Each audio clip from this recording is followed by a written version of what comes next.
Hey there guys, Extremator D here from the SC Gamers. Today I will be showing you all the ins and outs of a fission reactor, which is a part of the Atomic Science mod, which is also a part of the Voltz mod pack and the Technic launcher. So let's get started. Now before we do anything with the reactor itself, we have to build ourselves a hazmat suit so we'll be safe from radiation, because radiation hurts you and we don't want any of that. So right up here are all the recipes. Right here is our hazmat helmet. So right here, we have our leather cap, our steel plates, our control circuits, and that's what gives you a hazmat mask. And you just do the same exact thing right here with all the other leather armors to get your body, your boots, and your leggings. So let's just grab ourselves a pair right here. If you want to pause your video right here so you can build these yourself, well there you go. So let's just equip ourselves real quick, looking all snazzy. So right here, actually no, we'll do this last. So to build the reactor itself, we will need 4 motors. This is the recipe for a motor here. We have our steel ingots and our copper wires. And to build advanced circuits right here, we need 2 diamonds, redstone, and basic circuits. Now also to build the reactor, we need steel plates right here. And also to fuel it, we need uranium rods. Now you get this uranium by putting your uranium ore into a centrifuge. Now I won't be covering that in this video, but I could make a guide on that if you guys want to. But let's just grab our stuff out right here. So we have our fission reactor and our uranium rod. So over here I've dug out a little space so we can get to work here. I'll just plop that down for the time being and load it up with water before we go and build the control stuff. So let's put this all down like this, have it still all around. Okie dokie. So let's go right here and build our control things. Let me just put these in here and we don't really need them anymore.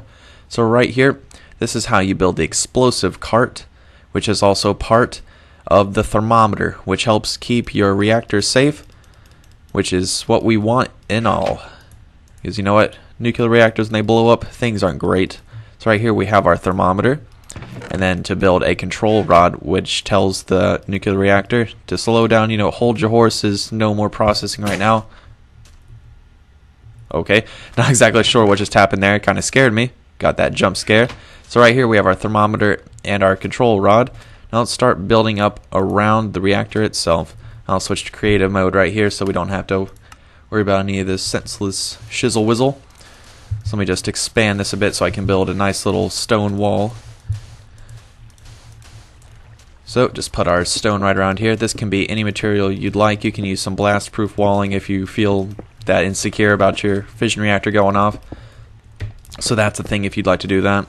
Now I'm going to build under the reactor right here so I can put down our thermometer so we can help control our reactor in the case of a meltdown.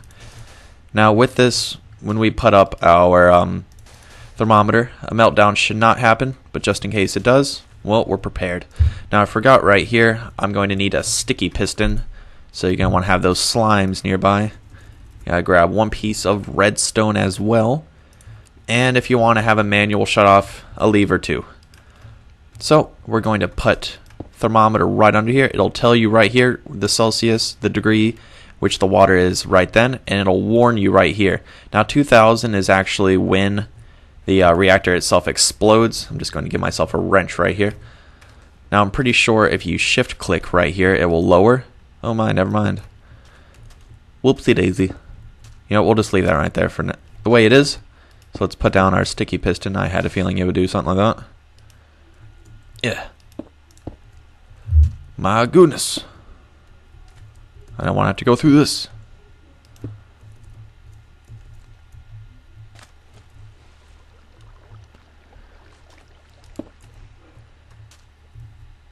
Okay, now that we got our sticky piston set up all correctly, we're going to put our control rod right on top of the sticky piston. We're going to have to do some fancy schmancy redstone work right under here. Nothing too complicated, so you don't got to get worried about that.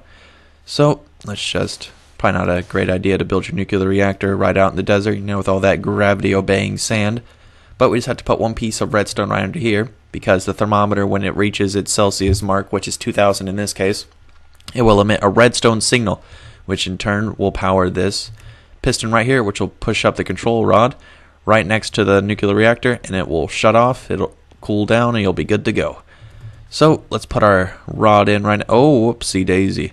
Almost forgot about our turbines. There's no point in having a nuclear reactor if you're not going to have power coming from it. Let me get myself some wire as well. This is some of the more basic stuff in Voltz, so I won't be covering that right now. Let's just get ourselves a battery box as well.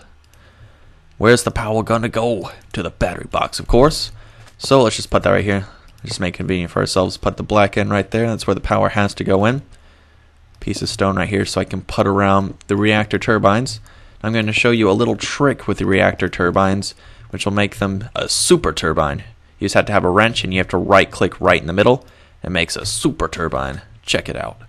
I guess it's just a good way to keep your wires low because you only have to put it in the middle instead of on all of them. So that's a thing right there in case you want to have that super turbine, impress your buddies, you know, look at my turbine, better than your turbine. So you know what, let's just go put our uranium rod right in here. There we go. Now you'll see, if I can get a little view right here, that the fission reactor will start spinning up, and then when it does, the water will start heating up. You can probably see it right now. Yep, you can see it, and it has a nice little sound effect. And as soon as that starts going, have our little turbine right here, or big turbine rather, it'll start spinning up and we'll be good to go, generating some electricity for us. And oh my goodness, our water is depleting. Hold on a second, let me go grab some water. We don't need our nuclear reactor eating up all the water. Or it's coming back, never mind, I guess that was just a little tick error. I'm not exactly sure what happened there. But this should start filling up rather... Oh wait, whoops. Hold on a second. Voltz noob here. Power's got to go in the red end. What a joker. Alright. Red is output, red is input. There we go. You'll see our power is filling up rather quickly. And when we get to that point where the nuclear reactor is about to explode, the control rod will go up and shut it off. With this setup right here, I'll just let you take a look at it one more time so you don't mess it up. So, that's all for today's tutorial. Learned how to build a fission reactor, how to keep ourselves safe, and more importantly, how to keep the reactor itself safe so it doesn't blow up your house, the landscape, all that good stuff. But I hope you guys enjoyed, and join me again next time for some more Voltz tutorials. Hey guys, hope you enjoyed the video. I hope you found it somewhat informative. If you did, make sure to like the video and subscribe if you'd like to see more videos similar to this one. Now the display videos, those are just for display right now. I've been doing a lot of other editing right now, so that they won't be along for a day or so, but they're just there as a little preview slot. But I hope you guys enjoyed once again, and I'll see you again next time.